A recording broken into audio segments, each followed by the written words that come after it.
Bueno, buenas noches. Disculpen la demora. Me han asignado 3 temas que son temas muy importantes, son temas largos, tediosos, así que he tratado de hacerlo con un ejemplo como para que entiendan lo más importante de estos 3 puntos. El primero es la regresión logística, la regresión de Cox es el segundo tema y finalmente el cálculo de tamaño muestral.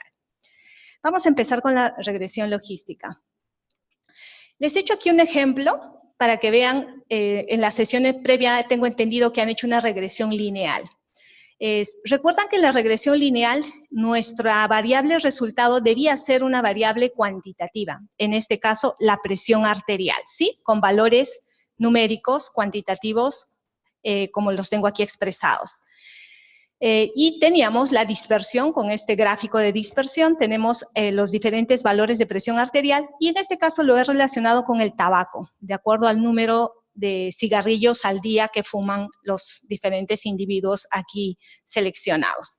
Entonces, cuando hacemos un gráfico, observamos pues que trazando una línea, tratando de asemejar una regresión lineal, pues a mayor número de cigarrillos, mayor elevación en la presión arterial, ¿sí? Eso nos traduce este gráfico. Pero, y esta expresión de la regresión lineal se expresa en esta fórmula. Y, que es la variable resultado, que en este caso es la presión arterial sistólica, es igual a alfa, que es la constante, que es el punto en el que corta esta línea, la línea y beta 1, que es el coeficiente que vamos a calcular, que es la pendiente de esta curva, y la variable y, que va a ser tabaco. Eso lo han visto en una sesión previa. Y haciendo la regresión, pues, obtenemos que la presión arterial es igual a 127, que es este corte, que es la constante, más la pendiente 0,91 en relación al tabaco. Y esto se interpreta que por cada cigarrillo al día fumado, la presión arterial aumenta en 0,91 milímetros de mercurio. Esa es la interpretación de una regresión lineal. Y recordar que la variable resultado, pues, es una variable cuantitativa continua.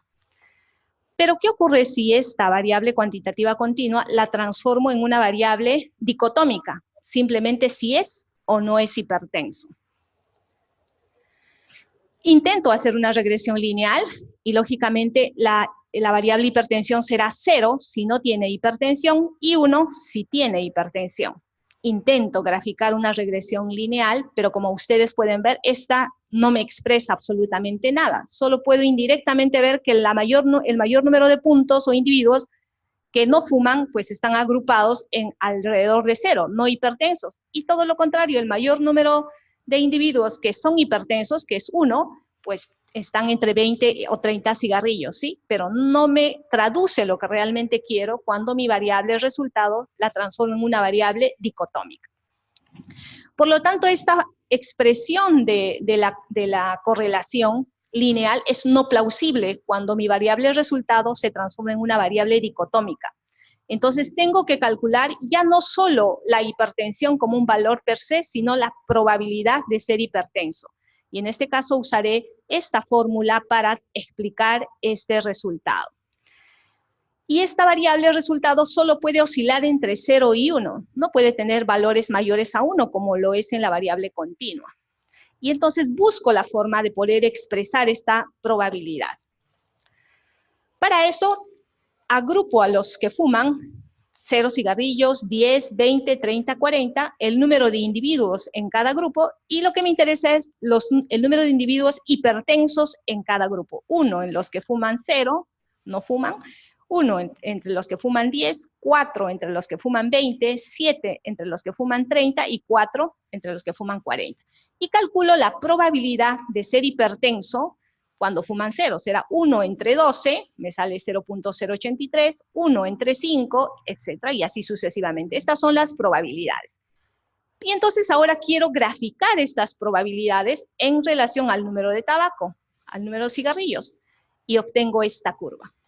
Y esta sí expresa, a diferencia de la línea recta que teníamos previamente, me puede traducir de cómo se comportan las personas que fuman en relación a la probabilidad de ser hipertensos, ¿sí? Esa es una función logística en la que simplemente la hipertensión la he transformado en probabilidades. Voy a explicar luego cómo se va transformando hasta llegar a la expresión final que me permita interpretar y traducir y calcular riesgos en base a esta fórmula. Esa es una transformación logística. La regresión logística, pues, va a ser, en base a lo que les he explicado, una técnica para estudiar la relación entre dos o más variables, pero una resultado y varias independientes, pero la variable resultado se caracteriza por ser una variable dicotómica. Solo puede tener dos opciones. Y la variable dicotómica tiene que asumir estas dos opciones, pero que son mutuamente excluyentes. O está vivo, o está muerto, o está encendido, o está apagado, o está sano, o está enfermo. Son excluyentes ambas. No puede tener 3 o 4 categorías. Ese ya es otro tipo de regresión que se llama polinomial. La logística es dicotómica. Muy bien. Por tanto, este modelo de regresión me va a permitir estimar o predecir la probabilidad de que un individuo posea una característica la cual estoy estudiando. Esta regresión logística, pues, como hemos visto en ese gráfico simple de Excel, tiene esta forma sigmoidea, está basado en la función z, tiene la forma de S, y es idónea porque predice sus valores van a oscilar entre 0 y 1, me va a permitir calcular las probabilidades. Este proceso de transformación logarítmica lo que permite es que matemáticamente pueda yo asemejar estas relaciones parecidas a una relación lineal, que no lo es, como hemos visto, pero la idea es asemejarlo para poder yo interpretar. Este es todo el proceso.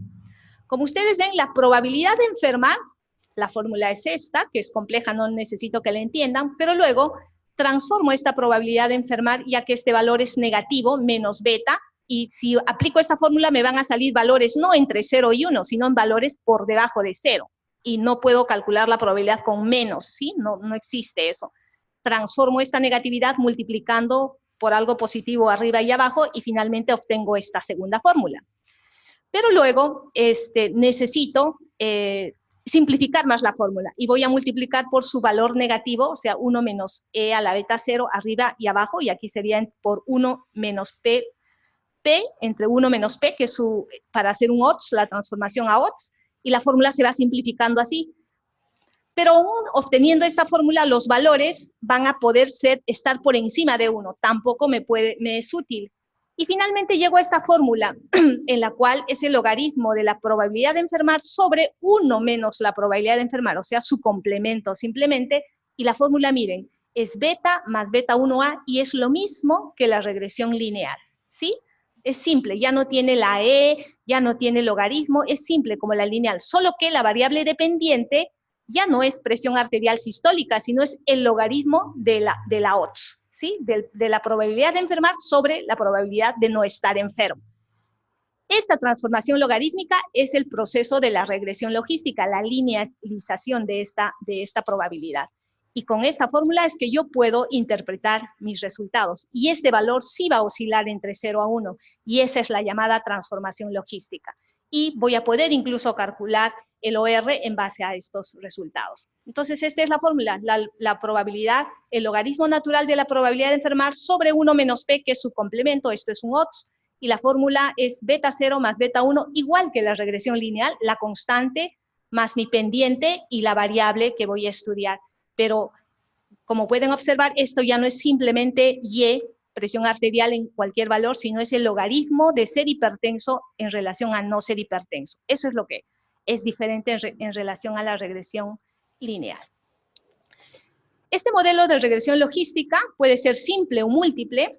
Usamos la denominación logit, que usa la stata para poder calcular todos los valores, y este logit es el que nos va a permitir entender la naturaleza binaria, es decir, lo que hemos mencionado, o es A o es B, de la variable resultado.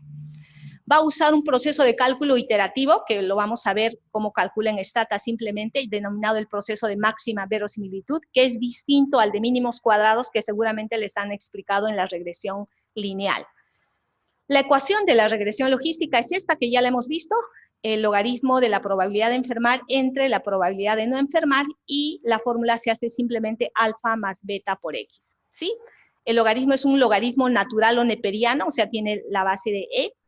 P es la probabilidad de enfermar, 1 menos P es su complemento, X va a ser la variable, que en este caso estamos poniendo en el ejemplo como tabaco, y pueden haber con ella muchas otras variables que vamos a ir viendo a continuación. El coeficiente beta 1 de la fórmula, hemos visto, retrocedo aquí, el coeficiente, este coeficiente beta de la variable que estoy estudiando. Si elevo E a la beta, me puede dar el OR, que también se los voy a explicar en un ejemplo, solo para que entiendan cómo es esta transformación. Como sabemos, el OR es la multiplicación en X de un cuadro o un cuadro de doble entrada, de 2 por 2, y multiplicando estas probabilidades se simplifica esta fórmula y simplemente sabemos que beta a la 0 más beta 1 se divide en 2 y se eliminan estos y al final queda E a la beta a la 1. Y van a ver cómo, solo conociendo el valor de la constante beta 1 podemos calcular el OR, pero el Stata nos va a hacer todo más sencillo y lo vamos a ver en un ejemplo. El Stata pues nos simplifica todo estas 1000 fórmulas que les he mencionado simplemente usando el código logit. Ponemos logit y este va seguido de la variable resultado, en este caso es la hipertensión arterial, seguido de la variable que queremos explicar, que vemos si influencia o no en la hipertensión, que en este caso es tabaco. Escribiendo esto vamos a tener esta salida en el Stata, y estas son las iteraciones, es el proceso de máxima verosimilitud que hace el programa, nos va sacando muchos log, en este caso, likelihood ratio, bueno, no es ratio aún, y hace un sinnúmero de cálculos, y se va a detener cuando los dos últimos valores, la diferencia entre los dos últimos valores sea 0. Ahí se detiene las múltiples iteraciones. Arroja además el número de observaciones, que son 36, nos habla de la validez de esta salida, en este caso la P es menos de 0.05, o sea, sí es significativa esta relación, y a diferencia de la regresión lineal, no habla de un R cuadrado, sino de un pseudo R, que no lo usamos, solo sirve el R cuadrado en la regresión lineal, no así en la regresión logística, no nos interesa, y lo más importante es encontrar a la variable que estamos estudiando, que es tabaco, el efecto sobre la hipertensión, y nos da un coeficiente que es de 0.15. Tiene un signo positivo, tenemos el error estándar, el valor CT y la P. Esta P es importante porque nos dice que este valor es diferente de 0. Si el P es 0.20, no le creemos, no es significativo y probablemente esta P también salga alta y por lo tanto el tabaco no influencia en la hipertensión arterial. En este caso es significativo, sí hay una influencia. Y luego tenemos la constante, que es el alfa, que puede ser negativo o positivo, no nos interesa, y tampoco el valor P puede ser significativo o no significativo, no nos interesa. Solo nos interesa el de la variable que estamos estudiando, ¿sí? Les había dicho que el OR es E al coeficiente beta, ¿sí? Entonces ponemos E y el coeficiente del tabaco es 0.15, ¿sí? 0.153. Si calculan en una calculadora manual este valor, sale 1.16. Este es el OR, mira, lo hemos calculado simplemente teniendo el coeficiente aquí y lo vamos a comprobar luego. Por lo tanto, mi fórmula, así como hice mi regresión lineal, que es 125 de la presión arterial más mi constante por el tabaco, en este caso la regresión es esta. La constante es menos 2.68 más el valor del coeficiente de tabaco, que es 0.153 por tabaco, porque tabaco va a variar, puede ser 1, 2, 20, 30, 40, etcétera, ¿no es cierto? Este valor va a variar. Pero ya el resultado no es la presión arterial, sino el logaritmo de la probabilidad de enfermar entre la probabilidad de no enfermar, ¿sí?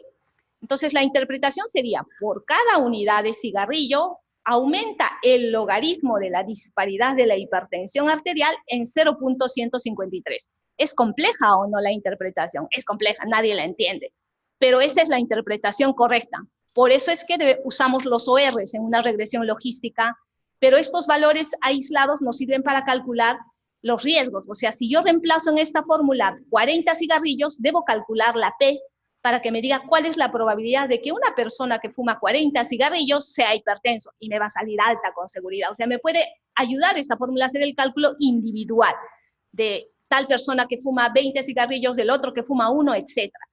Pero en forma global no es útil. Por eso pasamos a la siguiente salida, que en este caso el Stata te facilita, y ya no es logit, sino es logistic, igualito, seguido de la variable resultado, que es hipertensión y tabaco. La salida es parecida, 36 observaciones, la P que me interesa, no me interesa el pseudo R, pero como ven aquí ya no hay un coeficiente, sino está el odds ratio, ¿sí? Y el odds ratio que lo habíamos calculado manualmente era 1,16 y aquí lo tienen, el odds ratio es 1,16.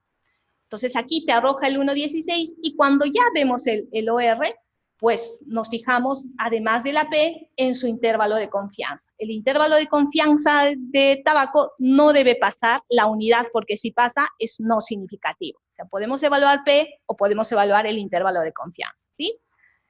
Podemos decir en forma global que los que fuman tienen mayor probabilidad de sufrir hipertensión. La otra interpretación sería, por cada cigarrillo al día fumado, el odds de presentar hipertensión se multiplica por 1.16, que sería la definición puntual, precisa y teórica de esta regresión. Pero generalmente en nuestra vida diaria no estamos influenciados por una sola variable, sino existen muchas variables las que influencian en este resultado, en esta variable dependiente cualitativa dicotómica, no lo olviden.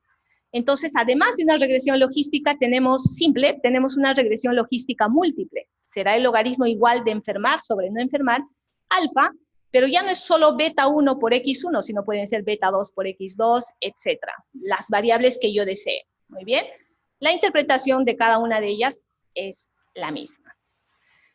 En la regresión, no sé si lo vieron en regresión lineal, tenemos dos tipos de modelos. Un modelo predictivo y un modelo explicativo. En el modelo predictivo queremos ver qué variables, qué factores influencian en que alguien sea hipertenso o no. El tabaco, sexo, edad, peso, antecedente familiar, lo que ustedes crean como investigadores que son vuestras variables importantes para llevar a nuestro paciente a ser hipertenso. Ese es un modelo predictivo. Muchas variables sobre la hipertensión y con esto puedo crear los famosos scores. Múltiples scores donde ustedes introducen 1000 variables y les calcula el riesgo de ser hipertenso, se basan en estos modelos predictivos. Pero tenemos otro tipo de modelo, que es el modelo explicativo o asociativo, donde veo solo si el tabaco causa la hipertensión, que sería directamente como el colesterol causa la enfermedad coronaria, pero esta relación puede estar influenciada por varias variables confusoras o en este caso, covariables, que son el resto de las variables, sexo, edad, peso. O sea, esta relación directa de causa-efecto, tengo que ver si además está influenciada por otras covariables. Ese es un modelo explicativo o asociativo. Esto va a depender de mi hipótesis. ¿Qué me planteo yo en el trabajo de investigación? Si mi pregunta es, ¿cuáles son los factores que influencian en el desarrollo o la aparición de hipertensión? Será un modelo predictivo. Pero si mi pregunta es, ¿el tabaco causa hipertensión? Mi modelo será explicativo y tendré que incluir covariables para evaluar esta asociación. Antes de hacer una regresión logística, debo evaluar la calidad de los datos siempre. Ver que no falten datos porque eso me va a causar sesgo en los resultados, ver si no hay valores que estén fuera de lo normal, como que un niño pese, que les digo, 80 kilos y fue simplemente un error de tipeo. Primero debemos evaluar nuestros datos. Luego, evaluar si hay dos covariables que nos entreguen la información en forma redundante. Por ejemplo, coloco peso y coloco índice de masa corporal. Ambas me dan la misma información, entonces debemos depurar ello. Debemos hacer un análisis descriptivo primero para conocer bien los datos. Estos análisis descriptivos son útiles, pues nos van a permitir conocer el dato a la perfección, vamos a obtener tablas de frecuencia y nos van a ayudar a quizá obtener conclusiones mucho más útiles que la regresión en sí. Entonces es importante siempre hacer el análisis descriptivo que les deben haber enseñado previamente antes de llegar a la regresión logística múltiple. Cuando empiezo a hacer la regresión logística múltiple, debo definir cuál es mi variable respuesta, cuál es mi variable exposición, cuáles son mis variables control y enseguida vamos a hablar acerca de las interacciones. Esta es la fórmula compleja que no necesito que la entiendan. Cuando tenemos muchas variables que influencian en una variable resultado, tenemos 1, 2, luego tenemos que combinar las variables para ver si hay interacción entre ellas, se multiplican las variables, que es el siguiente paso en una regresión logística múltiple. Aquí he tratado de hacer un ejemplo simple en el cual pongo si hay una influencia en la hipertensión del tabaco, pero además he incluido una tercera variable que es sexo, ¿sí? El Stata me facilita esto, me va a arrojar las iteraciones, el número de observaciones, la P es significativa, y tengo el coeficiente de ambas variables, de tabaco y de sexo, ¿sí? Ambas son, tabaco es significativo, pero sexo está en el límite, pero no está más de 0,20, que es el criterio de exclusión para sacarlo de una regresión. En este caso, mi resultado sería este: el logaritmo de enfermar sobre la probabilidad de no enfermar ya cambia, la constante y es menos 3.555, los coeficientes también cambian de tabaco y mi nueva variable que es sexo, ¿sí? En este caso, la interpretación sería por cada unidad de cigarrillo, manteniendo constante la otra variable, porque ya son más variables, igual aumente el logaritmo natural de la disparidad de hipertensión en tanto de unidad. Igual sigue siendo compleja la interpretación. Vamos a calcular los ORs, pero algo importante en las regresiones lineal, logística y la regresión de Cox es evaluar la interacción, que son variables modificadoras. Muy bien. La interacción ocurre cuando dos variables se potencian y pueden cambiar el resultado, pueden modificar por completo el efecto del tabaco en la hipertensión. Y esto se realiza simplemente multiplicando mis variables, las variables de análisis. Lo van a entender mejor en el ejemplo que he hecho. Como tengo dos variables que son tabaco y sexo, multiplico ambas. En el Stata se realiza así: tabaco asterístico sexo, y se genera una variable de interacción. Y mi regresión ya no solo incluye la hipertensión, tabaco y sexo, sino también la interacción de tabaco con sexo, que es la otra variable. Debo correr la regresión con el Stata, y ustedes ven que se ha agregado una nueva variable, que es la interacción de tabaco y sexo, que no me sale significativa, y miren cómo ha hecho que el resto de las variables pierda la significancia. Y para saber si esta interacción es importante, debo guardar mi modelo como un modelo completo, y luego vuelvo a correr el modelo sin la interacción, ya quité la interacción aquí. Este es mi segundo modelo sin interacciones, y luego aplico un test, que es el LR-test, que es el test de máxima verosimilitud, para comparar si los modelos son iguales o no. En este caso evalúo solo la P, y la P es de 0.12, que me dice que ambos modelos son iguales, no hay diferencia. Y si dos modelos son iguales, me quedo con el modelo más chico, con este que no tiene interacciones, porque no me aporta nada, no hay interacción entre tabaco y sexo, por lo tanto no me interesa. Este test es el test de máxima verosimilitud, que es muy importante para encontrar interacciones. Si se encuentra una interacción, cambian completamente los resultados, como el ejemplo clásico de la influencia del café en los infartos, ¿no? Se creía que el café influenciaba en el infarto, pero todas las personas que fumaban, que tomaban café, además fumaban, y lo que estaba escondido era el efecto del tabaco, por ejemplo.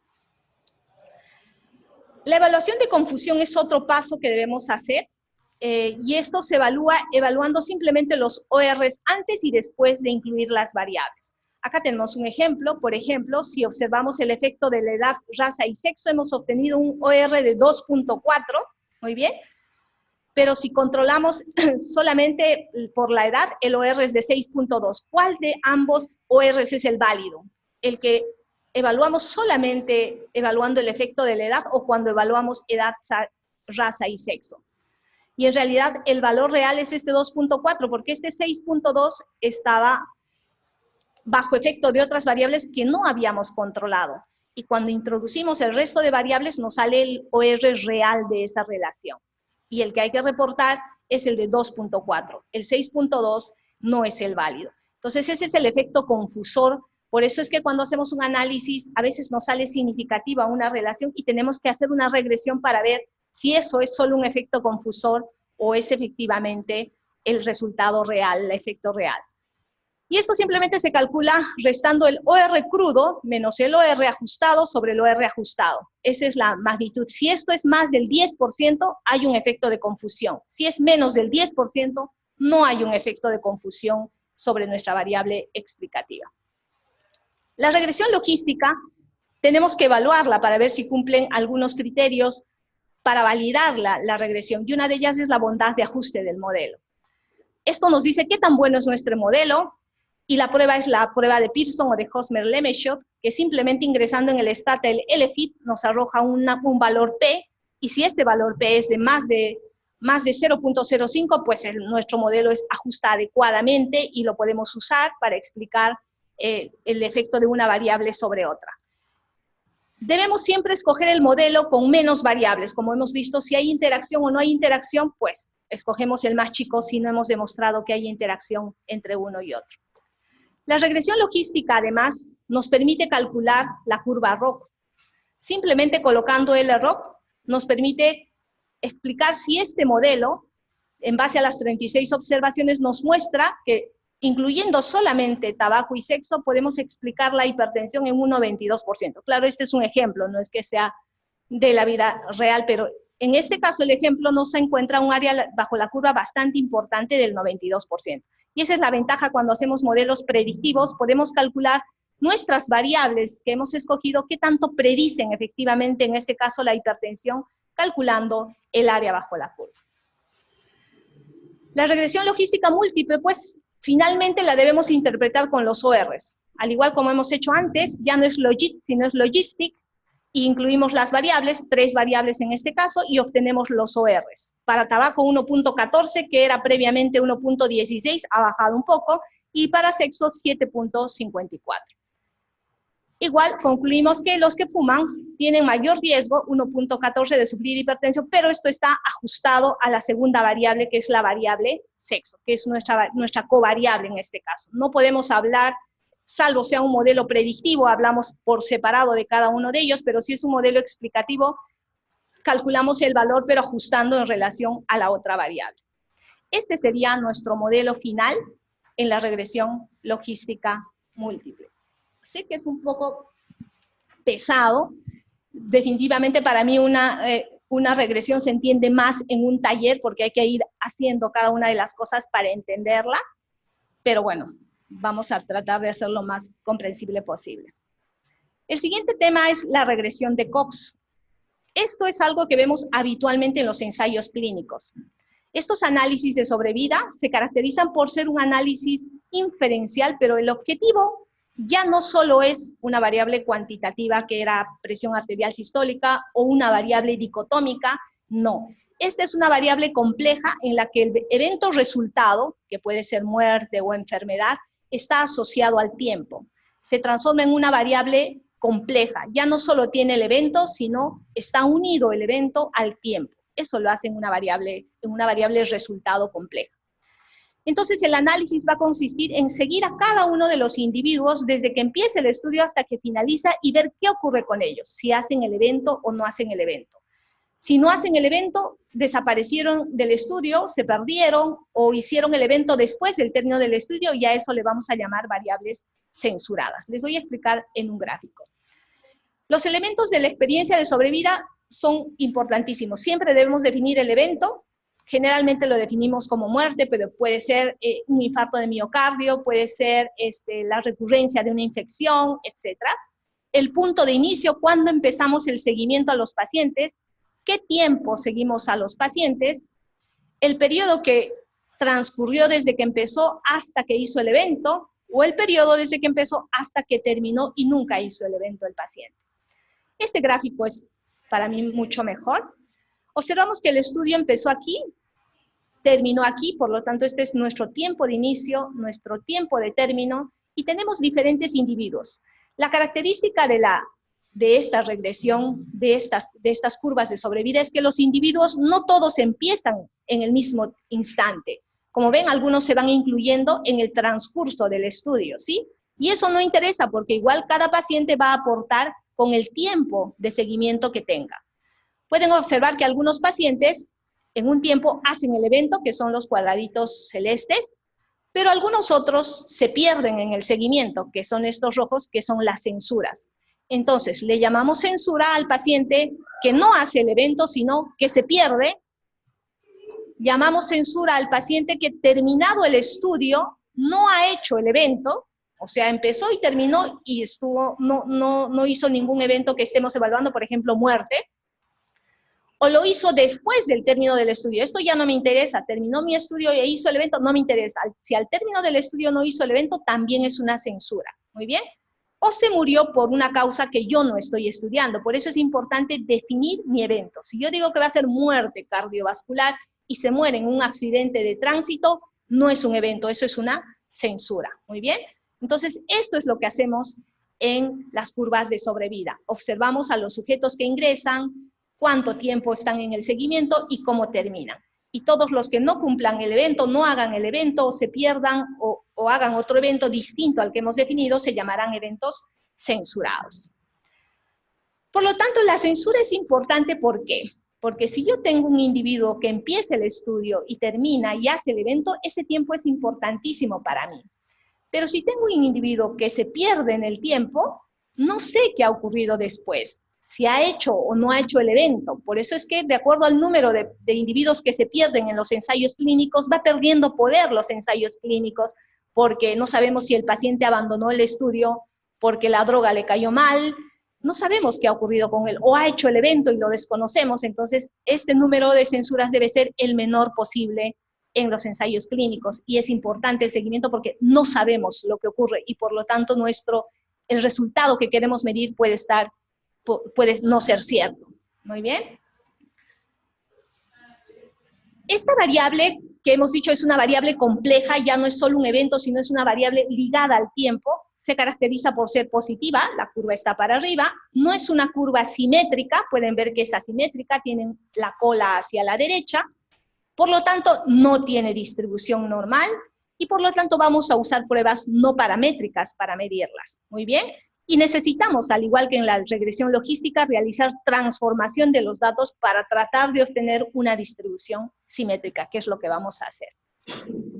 Para estudiar los tiempos de supervivencia existen muchas formas. Existen métodos paramétricos y no paramétricos. Los que ustedes y yo y ustedes seguramente en todos los artículos que han leído han sido las pruebas no paramétricas, que son las más usadas. Kaplan-Meier, log-rank y la regresión de Cox, ¿sí? Existen estas paramétricas, pero que son mucho más complejas, y en medicina básicamente no las usamos, son más para estudios de economía y otros. Los análisis de sobrevida, pues, son pruebas no paramétricas, ya hemos visto, y por lo tanto no deben cumplir tantos supuestos de normalidad como tiene la regresión lineal, por ejemplo. Lo que sí debe cumplir es que estos participantes deben ser independientes, cada participante es independiente. Los grupos que estudio también deben ser independientes, el paciente se debe encontrar en un solo grupo. La medición del tiempo debe ser precisa porque vemos que está ligado al tiempo y es importante que esta medida sea precisa. Debe estar claramente definido el punto de inicio, cuál es el evento, porque si no voy a poner sesgo en mi estudio. Y lógicamente las posibilidades de sobrevivencia de todos los participantes se mantienen constantes en el seguimiento, y eso lo vamos a explicar así.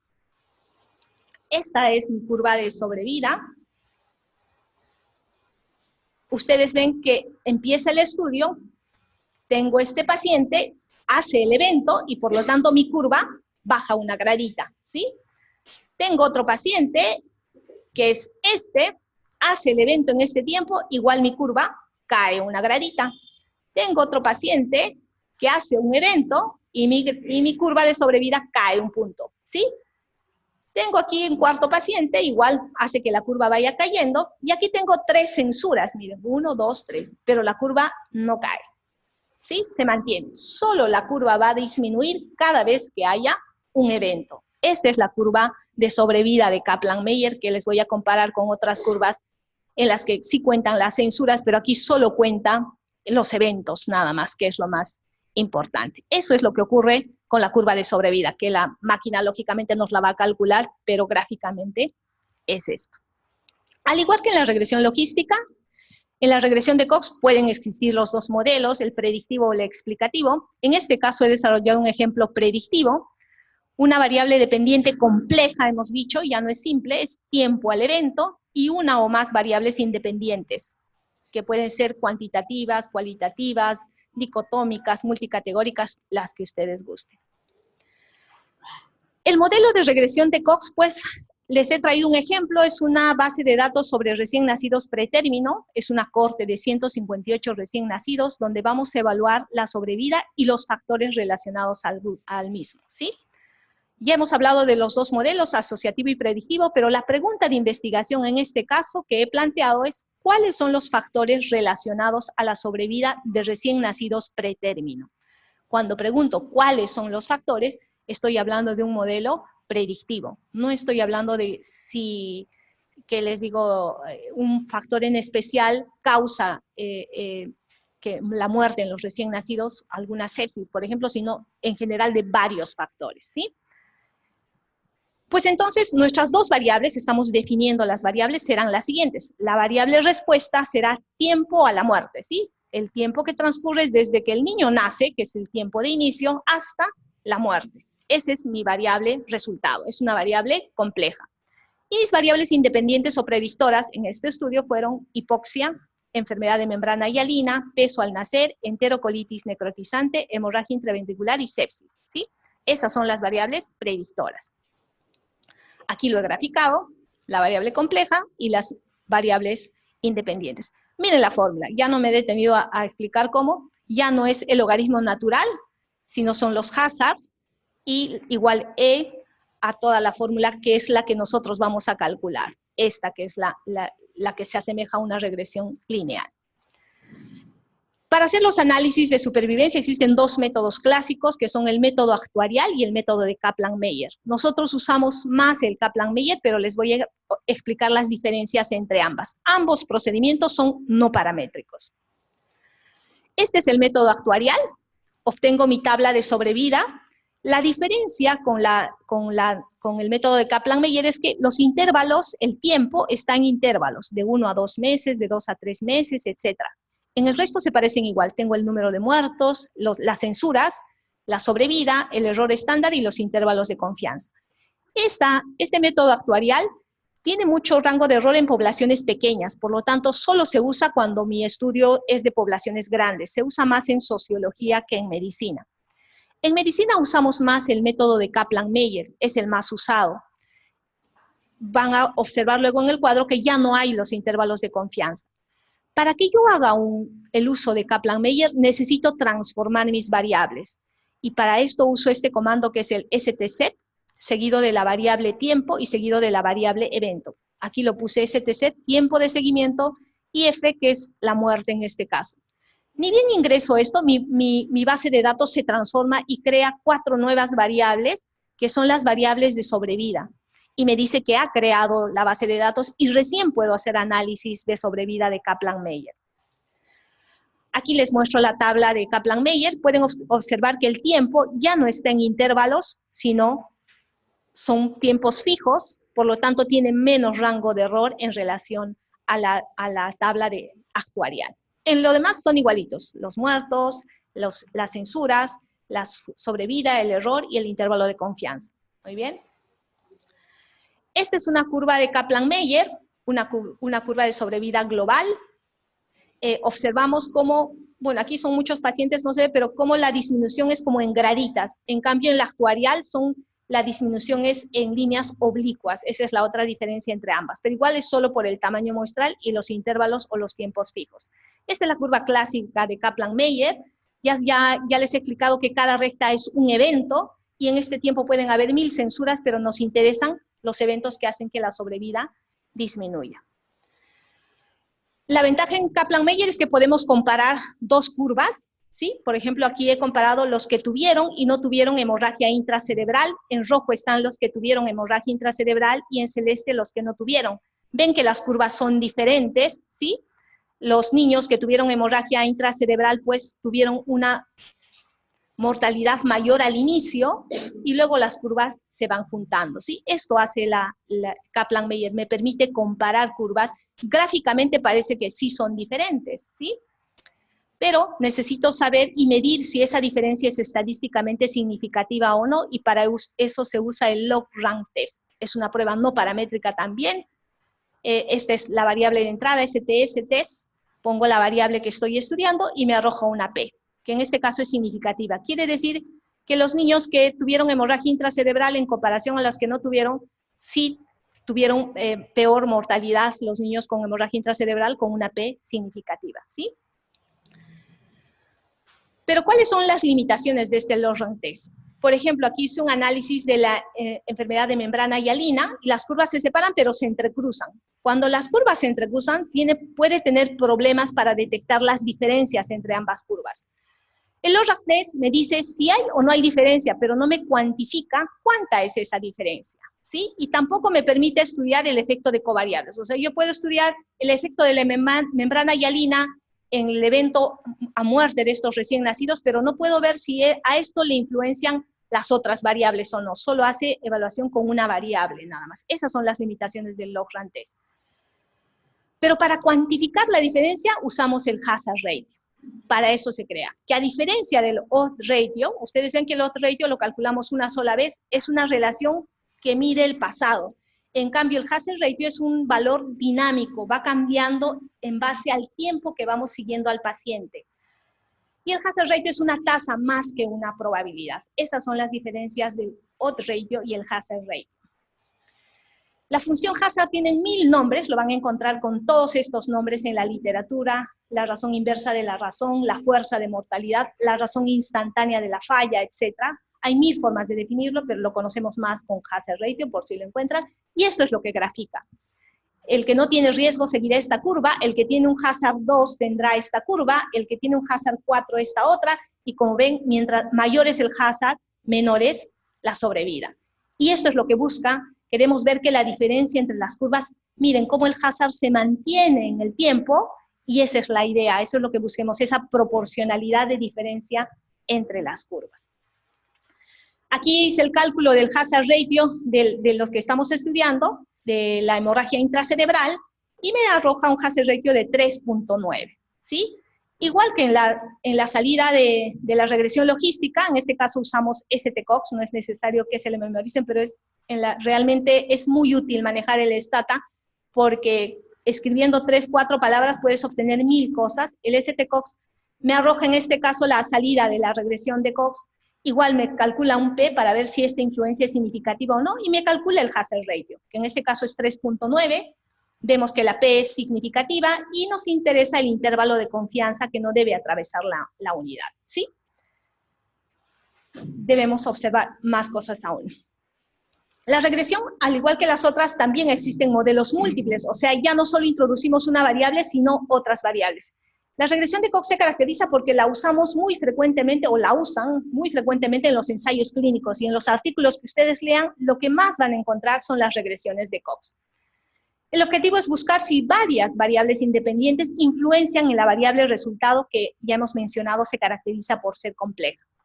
La regresión de Cox no mira un punto fijo como la regresión logística, que mira el final del resultado, si hubo o no hubo influencia, sino mira el punto en el transcurso del tiempo, ¿sí?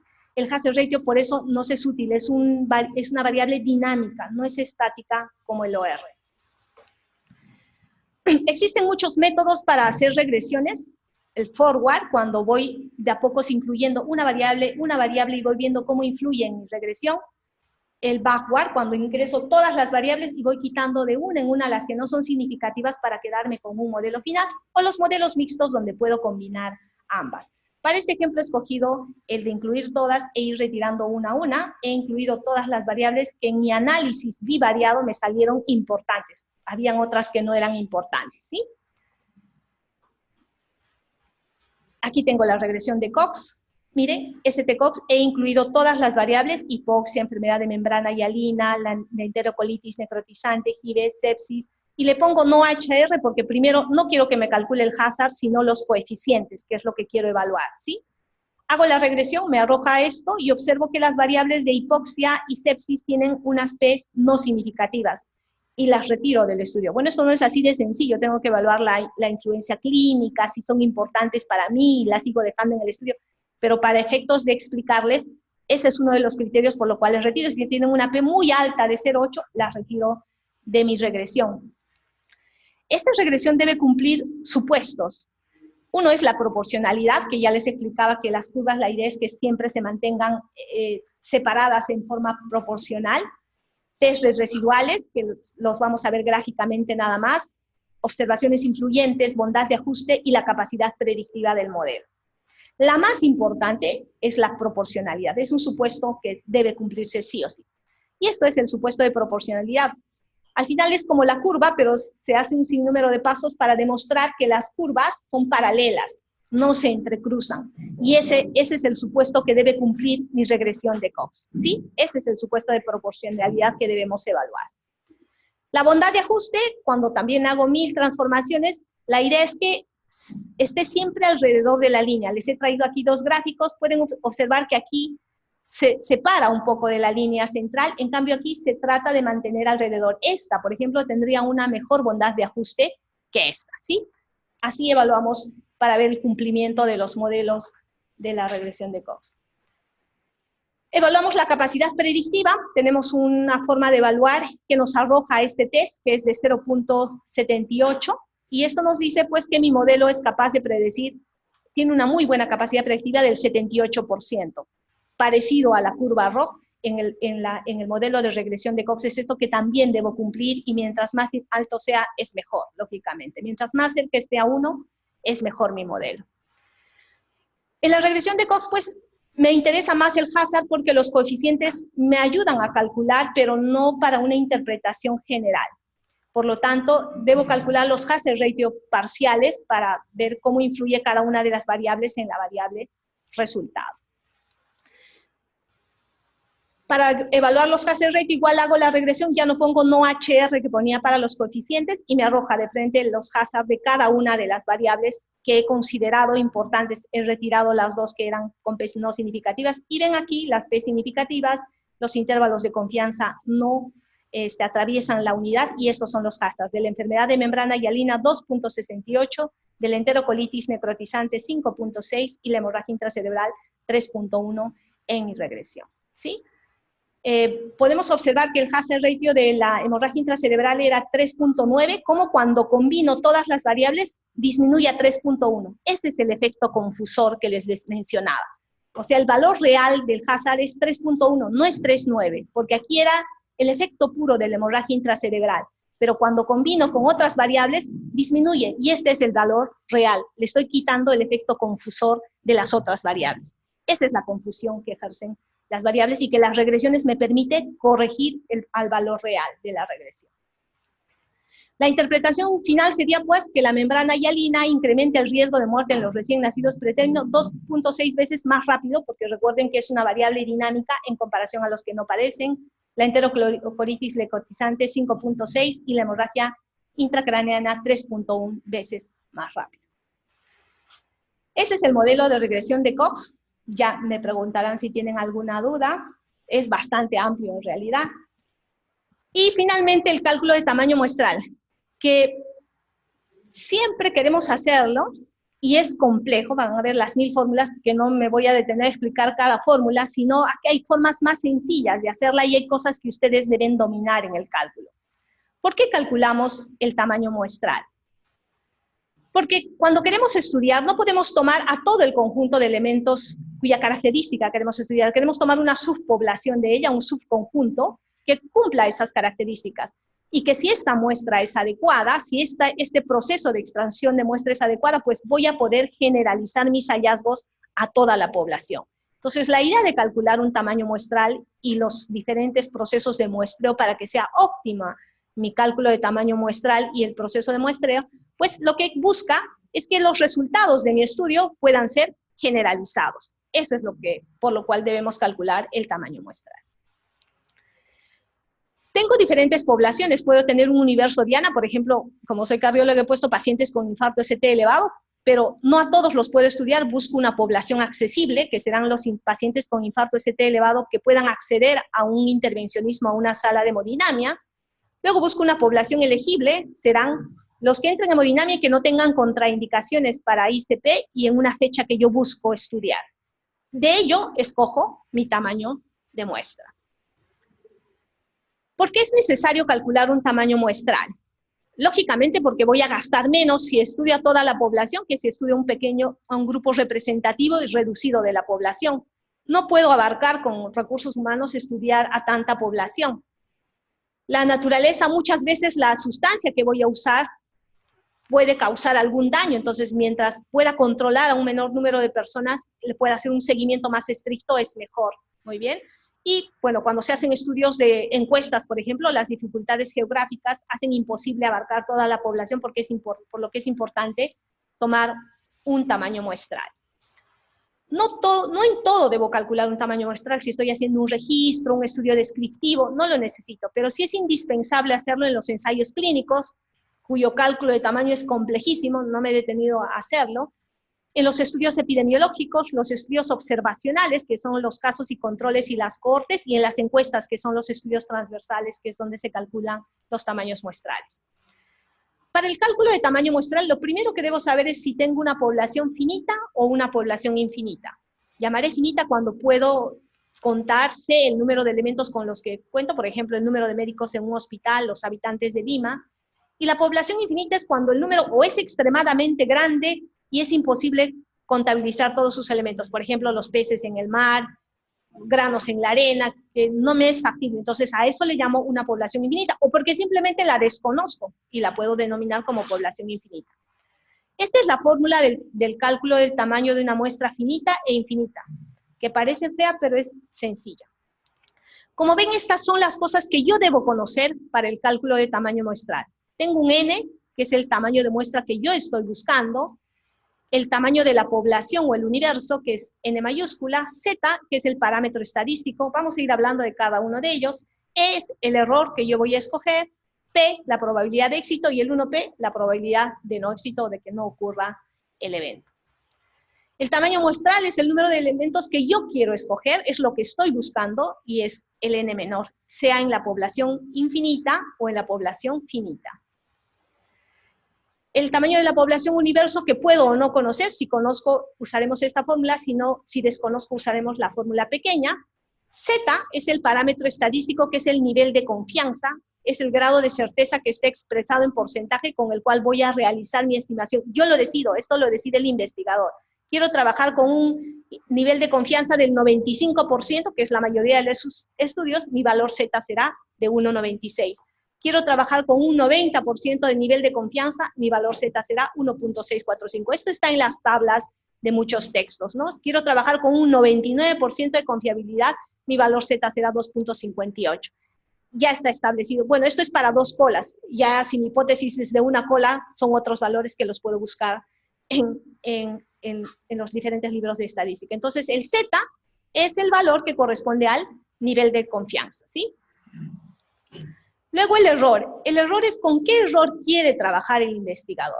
Muy bien, lo escoge el investigador. Es el margen de error con el que él va a trabajar. Claro, no debe ser muy grande, ¿no? Porque si no, va a escoger una muestra pequeña, pero pues con un error tan grande ya no se hace precisa su medición. Entonces la idea es que el error sea siempre pequeño. P es la probabilidad de que ocurra el evento, que puede estar en el texto, y escojo esa probabilidad, y lógicamente Q será su complemento, 1 menos P. Por ejemplo, si encuentro que el riesgo de ser hipertenso es del 20%, entonces Q será 80%.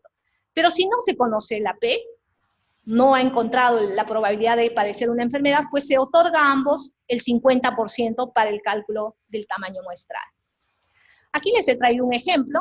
Por ejemplo, si vamos a realizar una encuesta entre la población española, mayores de edad, admitimos un margen de error, eso lo decide el investigador, del 2%, queremos saber a cuántas personas deberíamos entrevistar si quiero un nivel de confianza del 95%.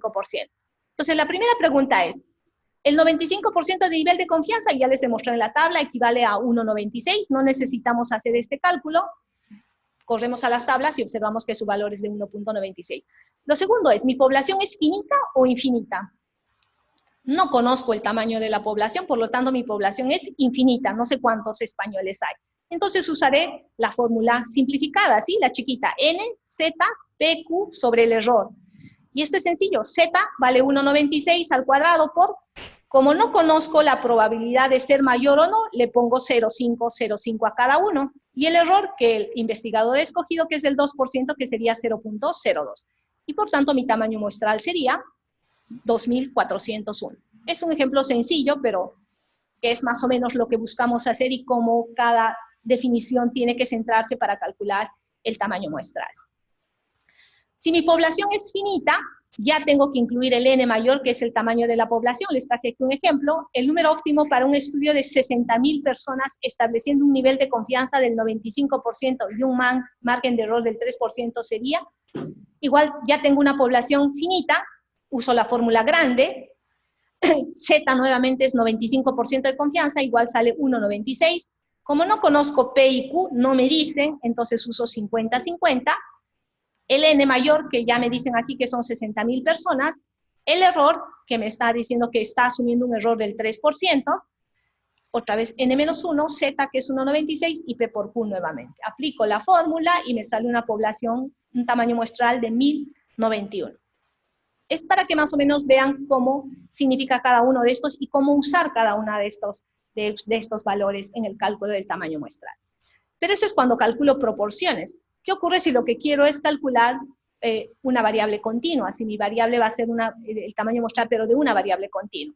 En este caso ya no uso P ni Q, sino usaré la desviación estándar y el error estándar para el cálculo de una muestra. Igual, si conozco o no conozco el tamaño de la población, simplemente le agregaré el N. Por ejemplo, aquí deseamos calcular una media, igual Z, nuevamente depende del nivel de confianza, si es del 95%, 1,96, si adquiero un nivel de confianza del 99%, 2,58, la desviación estándar, que dependerá de lo que estoy estudiando y buscaré en la literatura la desviación estándar, y de que es el error estándar, que también lo puedo encontrar en la literatura para el cálculo de un tamaño muestral. Esto es lo mismo. Aquí les traje un ejemplo. Quiero estimar el promedio de presión arterial en adultos con un margen de error del 1% y con un 95% de confianza, ¿sí? El error significa que las presiones pueden oscilar más o menos este valor, entre 119 a 121, siendo el valor medio de 120. Mi nivel de confianza, ya sabemos que el S va a ser 1,96, y me dan una desviación estándar de 15 milímetros de mercurio. Reemplazo la fórmula, que es esta, 1,96 por la desviación estándar y por el error estándar, ¿sí? Y me sale 866 individuos para el cálculo, cuando quiero calcular la presión arterial, el promedio de presión arterial en adultos. Si quiero una población finita, le agregamos simplemente el N, igual que en las proporciones, que teníamos que agregar el N, que es la población total. Existen fórmulas más complejas, solo se los voy a mostrar. Por ejemplo, ya no es una proporción, son dos proporciones. Tengo que sumar y sacar el promedio de las proporciones. Si quiero calcular ya no una media, sino dos medias, tengo que calcular dos zetas. Este es un ejemplo que es bastante complicado. Miren, dos proporciones, como sumo las P's. Miren, la fórmula es súper larga. Lo que quiero que sepan es que para yo determinar el tamaño muestral, necesito siempre conocer la hipótesis del estudio. ¿Qué quiero hacer? ¿Cuál es mi error alfa? ¿Cuál es mi error beta? ¿Cuál es el poder del estudio, que es el complemento del error beta? ¿Cuál es la variabilidad? ¿Cuál es la diferencia estadística y clínicamente significativa que lo voy a encontrar en la literatura? ¿Qué tipo de diseño estoy usando? Y el ajuste por pérdida. Siempre debo, si veo que es un estudio prospectivo, puedo tener una pérdida del 10%, lo cual debo incluir para no alcanzar el tamaño muestral en caso tenga pérdidas en el seguimiento. Por ejemplo, en el estudio de casos y controles, necesito conocer la frecuencia de la exposición en los controles, la frecuencia relativa en los casos, el OR entre ellos, esto lo encuentro en la literatura, el error alfa y el error beta. Miren la fórmula, es compleja, no me voy a detener a explicárselas. Lo mismo en los estudios de cohortes, necesito conocer el ERR, la exposición en el expuesto o en el no expuesto, la fórmula es así de compleja. Pero en estos dos estudios, lo que es más sencillo es simplemente entrar en internet y poner www.openepi, y al escribir OpenEpi nos sale esta salida, esta la que está aquí, y nos vamos a tamaño de muestra. Hacemos un clic y tenemos para caso control, para cohorte, para diferencia de medias y para proporciones. Ahí les dicen qué hacer. Por ejemplo, aquí les puse un caso control y les dice introducir datos. Ustedes presionan introducir datos y esto al toque se activa. Y aquí les dicen qué hacer. Por ejemplo, les dice su intervalo de confianza será 90, ya la máquina les pone 95, salvo ustedes quieren cambiarla a 90 o a 99, ¿sí? Les pone el poder, 80%, que es lo establecido, salvo ustedes quieran cambiarlo, pero eso ya está establecido. Entonces, cuando voy a calcular el tamaño muestral para un caso control, solo necesito saber si mi número de casos y mi número de controles va a ser 1 a 1, que es lo establecido 1, pero puedo usar yo 2 casos por un control o 2 controles por un caso, y puedo cambiar mi relación. Entonces ya no es 1, acá le voy poniendo 2, 3 o 4. Lo máximo recomendado es hasta 4, ¿sí? Lo cual va a hacer que mi número de casos sea poco y mi número de controles sea mayor. Eso lo tengo que colocar, yo decido eso. Y aquí les piden solamente el porcentaje de expuestos en los controles. O sea, mi población control, ¿qué tanto está expuesta al factor que quiero estudiar? Eso lo encuentran en la literatura. Esto tienen que colocar. Y solo una de estas dos. No necesitan colocar las dos. El OR, o sea, la relación entre casos y controles que está en la literatura, o simplemente la exposición de los casos. Basta que incluyan una de estas, de inmediato les calcula el tamaño muestral. Les va a decir qué número de muestra necesitan para los casos y qué número de muestra para los controles. Como he puesto 1, me sale 141 casos, 144 casos, 144 controles. Si pusiéramos 2,1 me saldría aquí el doble, 300, y aquí 150, por decirlo de alguna forma. Entonces, esta es una forma más sencilla, en vez de grabarme todas las fórmulas. Aquí nos dice qué cosas necesito para el cálculo. Lo mismo para las cortes, lo mismo para las proporciones. Muy bien. Por lo tanto, el tamaño muestral debemos recordar que es directamente proporcional al nivel Z. ¿Sí? Mientras más alto es mi nivel Z, lógicamente, mayor será mi tamaño muestral. Es inversamente proporcional al error estimado. Lógicamente, si pongo un error grande, me va a salir un tamaño muestral pequeño, pero si pongo un error mínimo, quiero equivocarme lo menos posible, mi tamaño muestral va a ser más grande. Y es directamente proporcional a la variabilidad del fenómeno a estudiar. Eso es lo que debo tener en cuenta en el cálculo de tamaño muestral, y no olvidar ajustar el tamaño de muestra. Siempre debo pensar en ese 10% de probabilidad de pérdida. O sea, a mi cálculo le agrego un 10% de pérdida para que pueda alcanzar la meta que me he planteado. Y esto es básicamente para los estudios de encuestas, pues, para no tener pérdidas en el seguimiento, pues debo volver y volver e insistir cuando hago encuestas para que no alcance el 10% de pérdidas y por lo tanto no me falte tamaño muestral. Bueno, he tratado de hacer lo más sencillo posible, no sé, es un poco complejo y es bastante largo los 3 temas para una charla, pero ahora estoy dispuesta a responder sus preguntas y ojalá los pueda ayudar y aclarar sus dudas.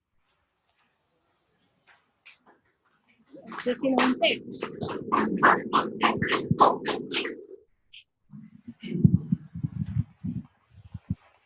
Gracias, doctora Pelia. Realmente los temas son difíciles, eso sí podemos admitirlo, pero no tampoco son imposibles de estudiar. Pero todo es cuestión de que uno por lo menos ya tiene una idea de que cada estudio tiene una metodología y el tamaño de muestra también, pero como la doctora ha mostrado, existen programas que nos simplifican, ¿no? Pero el punto es que cuando uno tenga un programa, sepa qué es lo que trabajó ese programa, qué variables ingresó, la metodología de trabajo. Hemos visto que existen programas, por ejemplo, para test sobre vida, para también la regresión logística, cómo podemos emplear nosotros estos ajustes matemáticos a las diversas variedades clínicas que nosotros tenemos realmente en nuestra práctica diaria, ¿cierto? Y lo que hacemos diariamente los médicos es que cuando no sabemos algo que hacemos entre nosotros, consultamos, ¿no? Las interconsultas existen. También las interconsultas también existen cuando tengo esta variedad. ¿Cómo puedo trabajar yo estas variables? Ahora queda hacer preguntas de las dudas que tengamos. Sí, doctor, ¿cómo no? Encantado. Gracias, doctor. Gracias, buenas noches. En relación al tamaño de la muestra, por ejemplo, cuando tenemos un caso control, independientemente de encontrar el tamaño en cada parte, a veces cada grupo tiene sus características, por ejemplo, el tamaño, el grado histológico, el tipo histológico. Entonces, estas características también deben tener algún tipo de fórmula para encontrar cuánto de número hay para cada tamaño. Claro, lo que pasa es que cuando estoy estudiando un caso control y estoy estudiando varios factores, ¿sí? Si varios factores influencian en el resultado, ¿sí? Puedo tener, como usted menciona, 3 diferentes factores influyentes. calculo para los tres, pero luego puedo escoger el que englobe a todas, el mayor tamaño, ya no calculo, o sea, no es que para un factor encontré un tamaño muestral de 300, para el otro 100, para el otro 150 y tengo que sumar el tamaño muestral global. No, escojo el mayor nada más y lo uso para los tres factores. Si encuentro, por ejemplo, alguna diferencia, yo quiero saber cuál de esas de esas características es la que da el peso en esa diferencia. Por ejemplo, encuentro que hay una diferencia en grupo control del grupo a estudiar, que el grado tumoral pareciera que es el que hace que sean diferentes. ¿Cómo descarto que no es el tamaño? ¿Cómo descarto que no es el tipo histológico? Descartar para ya... Que no sean los que hacen la significancia. Ah, no, pero eso ya no es para cálculo de tamaño muestral. Eso es para ya evaluar el OR, ¿sí? Claro. Bueno, puedo usar la regresión para eso. En una regresión logística, calculo primero en forma individual para mi caso control con la primera variable, con la segunda variable y con la tercera, y veo cuál es significativa o no. Si es un modelo predictivo, puedo correr las tres juntas y me sale el OR real y puedo ver cuál es el que sí tiene importancia o no en mi modelo. Así los puedo diferenciar fácilmente. Puedo estratificar, entonces siguieron Mantel y Hansel la clase pasada seguramente, donde puedo ver el efecto confusor o interactor directo, primero de mi caso control con una variable y luego meto la segunda variable para ver si está influyendo en la primera o no tiene efecto en la primera. Entonces la regresión de Cox o la de Mantel y Hansel me ayudan a ver cuál es la variable más importante que está influenciando en el resultado de mi caso control. Lo puedo hacer por separado o junto. La regresión, a mí me parece más sencilla la regresión logística porque puedo evaluar todas en bloque.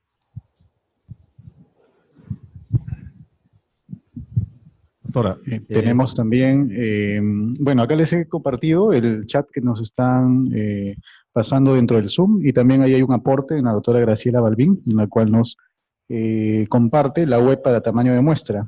También allí lo pueden copiar y con eso pueden acceder a una página muy interesante.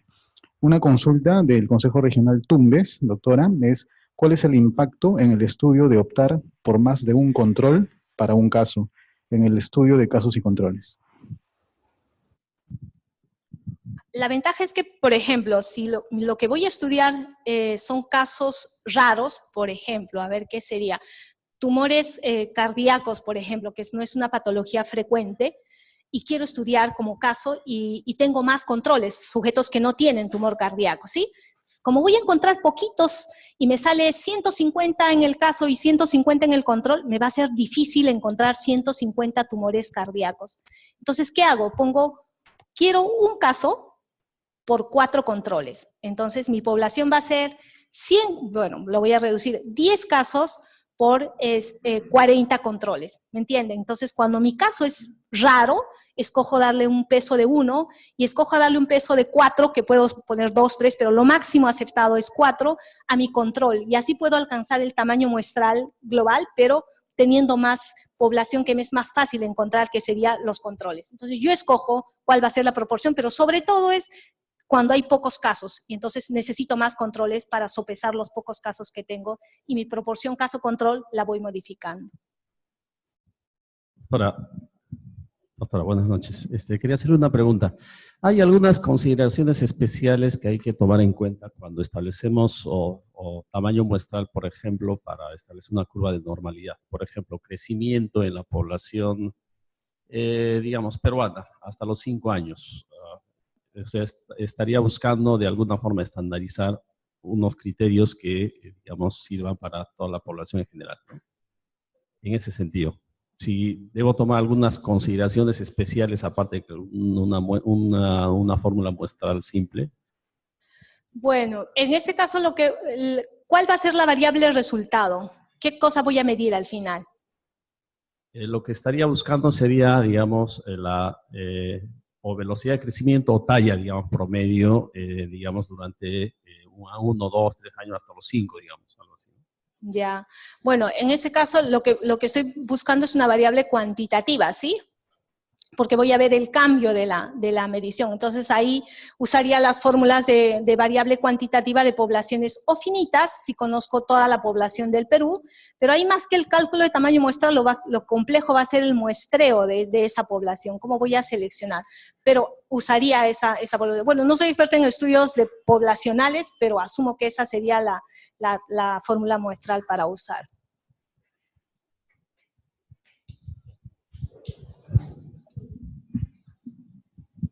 Bien, mientras vamos pensando en otra pregunta de aquí de la modalidad presencial, tenemos otra consulta del streaming donde nos dice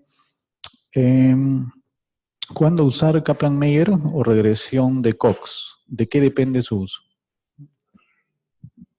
Kaplan-Meier es una curva que solo nos da la traducción o en tablas o gráficas de cuál es el comportamiento de sobrevida de la población, de una general o en grupos. La regresión de Cox lo que ya me permite es cuantificar esa disminución en la sobrevida o comparar los grupos a través de los coeficientes o a través del hazard ratio.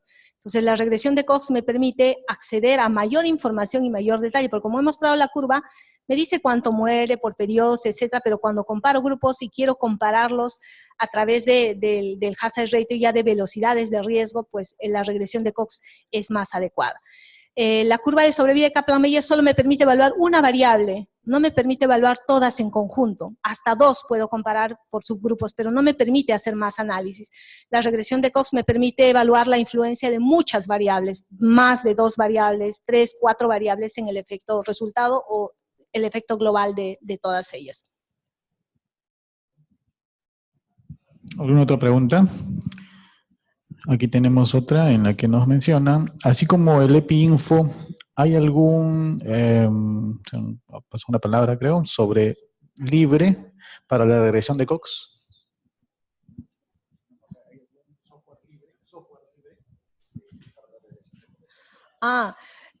Bueno, la regresión de Cox en los diferentes softwares se pueden calcular, o sea, el Stata en sus versiones más bajas es de acceso libre, uno lo baja de internet hasta el Stata 12, solo las versiones recientes necesitan permiso.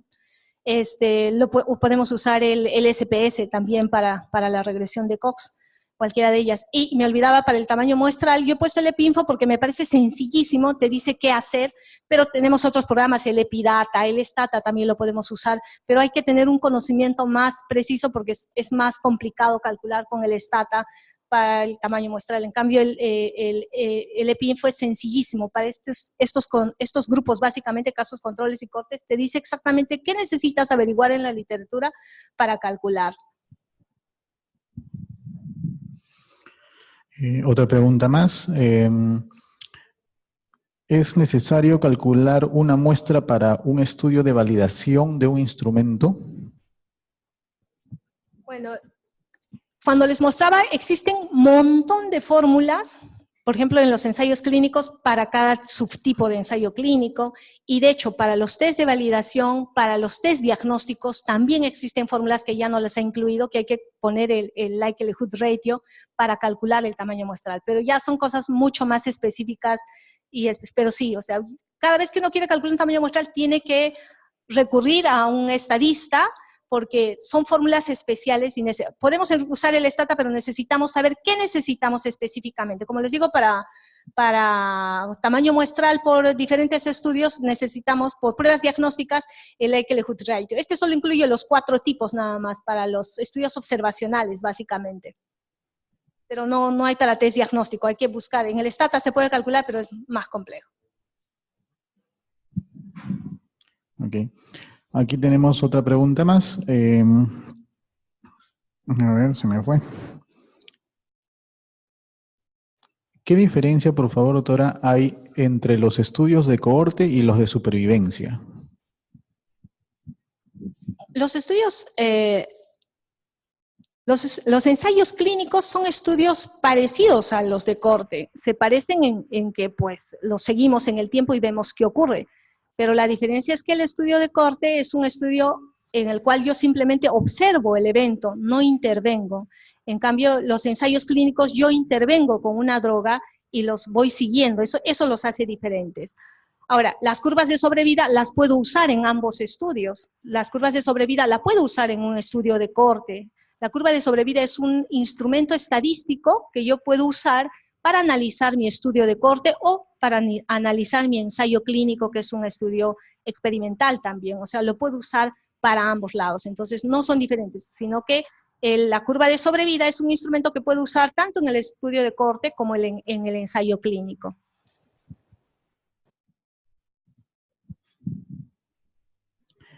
Doctora, cuando habla de censura en el análisis de sobrevida, ¿hasta cuánto se tolera la pérdida? En realidad no hay nada establecido cuánto, pero mientras menos sea, mejor. Se habla de menos del 5%, pero más que un porcentaje, se debería hacer un análisis en los ensayos clínicos con y sin datos perdidos. Y si esos resultados no varían, entonces los datos perdidos o la censura no han influenciado en mi resultado. Pero si los resultados son diferentes, entonces esos datos perdidos son importantes y ya no nos hablan de la debilidad de ese estudio, que no le debo creer al 100% a sus conclusiones. El análisis de la supervivencia, ya sea clínica o de investigación experimental, es una herramienta muy útil, con numerosas aplicaciones en la medicina actual, porque permite evaluaciones efectivas y éticas de distintas modalidades terapéuticas. ¿Es una afirmación correcta? Sí, de hecho es uno de las curvas de sobrevida y la regresión de Cox es quizá lo que más vamos a observar en nuestra lectura diaria, cotidiana, porque los ensayos clínicos es lo que más se realiza en el mundo. Nosotros no los realizamos con frecuencia debido al costo que esto implica, hacemos más estudios observacionales, pero sí, de hecho, para entender, para interpretar y para nosotros sacar nuestra propia conclusión, necesitamos conocer de estas técnicas para, como te digo, sacar un juicio propio y criticar, es más, algunos artículos si conocemos el tema. Tenemos una pregunta más, si es que hay aquí. Sí, doctora. Buenas noches, la felicito, doctora, a pesar de que los temas son bien... Son largos. Sí, sí. Pero sí lo ha hecho muy bien, le agradezco por la exposición. Lo que quería preguntar, escuché que habían en el estudio de casos y controles, un caso y 2 controles, un caso y hasta 4 controles, ¿no?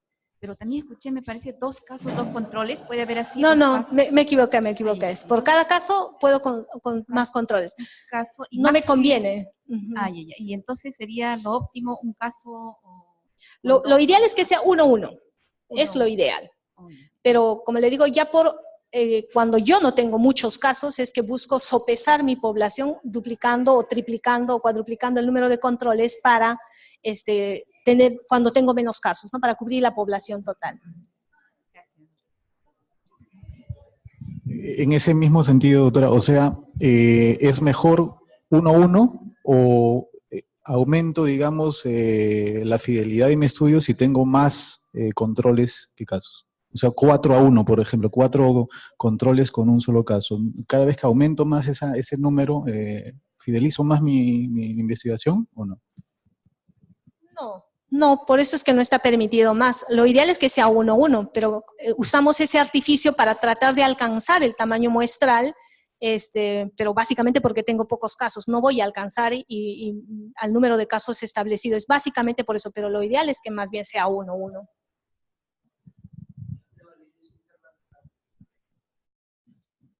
De hecho, que si hago 1-4, voy justamente afectando esa validez. Por eso es que lo ideal es que sea 1-1. Por cada caso haya un control. Pero bueno, para la validez interna son muchas cosas las que tengo que evaluar, ¿no? No solo ello. Pero está permitido hasta 4, es lo que aconsejan los investigadores. Para recordarles a los colegas que están en transmisión Zoom y también ahora a todos los que están en modalidad presencial, copiar este link que va a tener una vigencia de 3 horas para poder ser desarrollado. Tiene 3 preguntas con 3 opciones, son sencillas de lo que ha explicado la doctora muy bien, y eso va a validar con su registro de datos las respuestas para que pueda acumularse los puntajes validados para la recertificación. Otra pregunta que nos están haciendo es el análisis, ¿nos podría dar un ejemplo de distribución de Weibull para métricas y cuándo aplicarlo? Bueno, las distribuciones paramétricas son complejas realmente. Yo particularmente nunca las he usado, sé que lo usan los económetras, que son los que hacen más estos estudios, pero para la medicina no son útiles. Nunca lo he hecho ni lo he usado, así que no le podría explicar al respecto.